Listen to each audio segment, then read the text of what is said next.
Hi everyone and welcome to my channel. I'm Sayaka and today I'm testing these two VIC-20s I received from a viewer, and I don't know if they work or not. He just told me that they've been in his basement for a long time. They came with the original boxes and power supplies, so now let's see if they work. Everything is connected and now let's see if it turns on. Of course, I tested the power supply first just to make sure I'm getting the 5 volts in the right spot.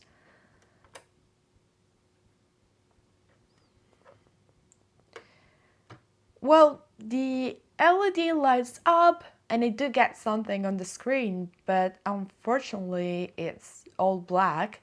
And this kind of issue could be related to a lot of things, for example, the VIC chip, the RAM, the kernel. So let's open it up to see what the problem could be. My videos are based on my personal experience and should not be interpreted as tutorials. Certain repair procedures involve handling internal power supply components, including capacitors that might retain an electric charge. Do not attempt to replicate my actions without the guidance of an expert. So the first thing I'm going to do is to check whether I'm getting 5 volts. Let's see. And yes, I have 5 volts here, but I already assumed I was not going to have a problem here since the LED lights up. So now I want to check the CPU just to rule it out, starting by checking the clock and reset signals. So the clock is on pin 37. Let's see. It should be around 1.1 megahertz, and that's fine. I also want to check the output pins, pin 3, which is 1.1, and also pin 39. And we have the same frequency, but the waves are a bit different.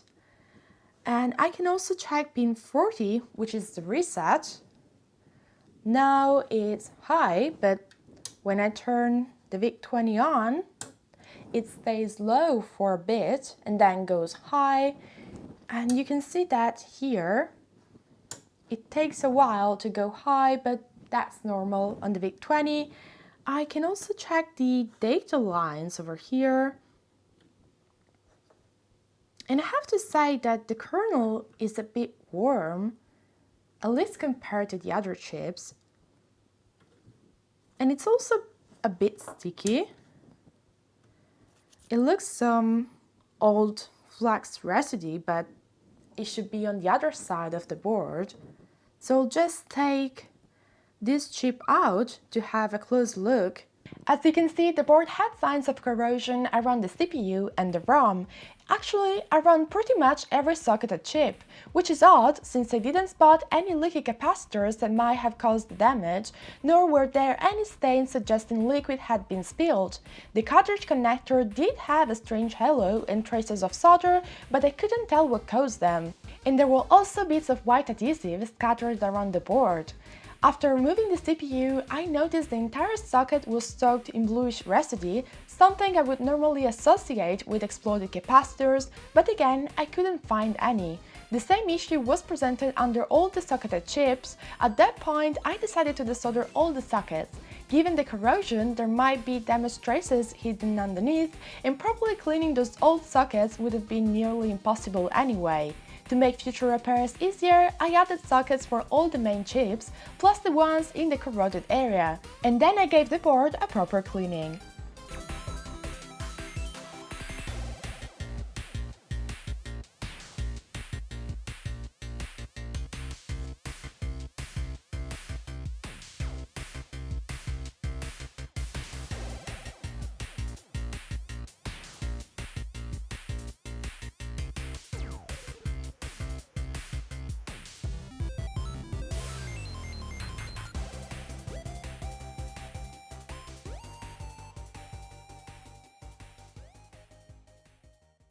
So I've cleaned everything up and installed new sockets. I also carefully checked all the areas where there were signs of corrosion. So now let's see what happens when I power it on.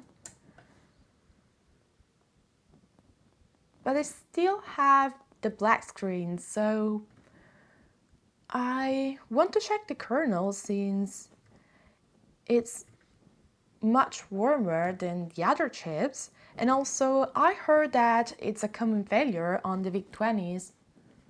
So on pin 20 I should be getting 1 megahertz,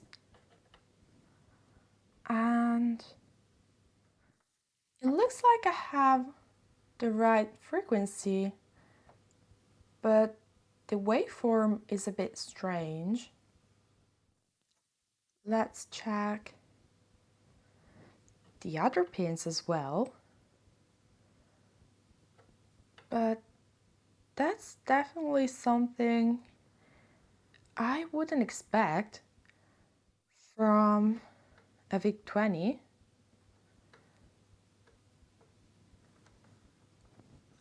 Let's see. So at this point, I'll try taking out the kernel to see if that changes anything. I removed the kernel and now let's see what happens, but before that I also wanted to thank today's sponsor PCBWay. They offer many services including custom PCBs, assembly, injection molding, 3D printing and many other features you can explore on their website. Whether you're building something simple or complex, you can customize every detail from the size to the color of the traces. And their website also hosts a great community full of retro-inspired projects, which I often browse for inspiration. So if you're interested, I'll leave a link in the description below, and now let's see if something changes after I remove the kernel.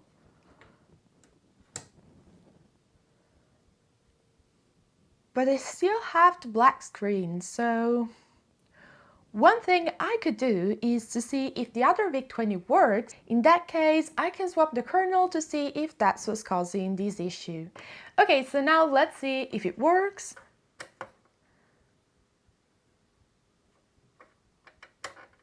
But nothing is happening. The LED doesn't even light up. And I'm sure that the power supply is working fine since it's the same one I used before. So there must be a problem even with this VIC-20. So I guess I'll just open it to have a look inside. Well, the LED doesn't even turn on, so I'd focus on this power rail over here where it says switch 1, because it goes here to the connector and then to the LED, so I'll definitely check this power switch first. Okay, so first of all, I check these two pins pair, which are resting branches, and they both work fine. And then I switch it to on, and it should make contact here. So definitely I have a problem with this switch. But over here it's working, but I have a problem over here. So okay, so for now I'll just short these two pins over here to see if it's just a switch issue or if I should check the board more thoroughly to see if I can spot other problems. So I shorted those two pins with a piece of copper wire, obviously just a temporary fix to rule out any other issues. Also, the PCB was really dirty, so I took the opportunity to give it a good clean.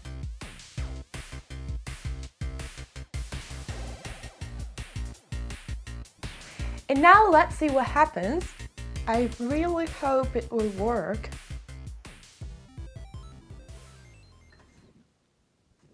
It works!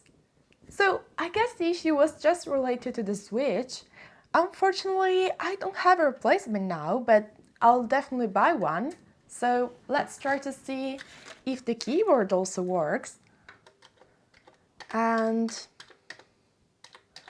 all the keys seems to be working fine, so what I'll do now is to use the kernel of this VIC-20 with the first VIC-20 just to make sure that the black screen issue is related to a malfunctioning kernel, since I was having strange waveforms and also it was pretty warm compared to the other chips.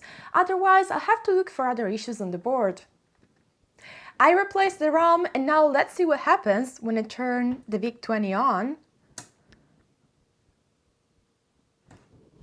And it works! So I guess the issue was just related to the ROM.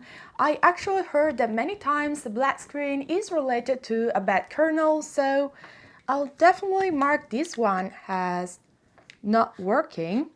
But for now, this video ends here since everything is working fine. As always, I hope you liked this video. Let me know in the comments what you think, and if you ever owned a VIC-20, don't forget to subscribe to the channel and to my Patreon page, and see ya in the next video. Bye!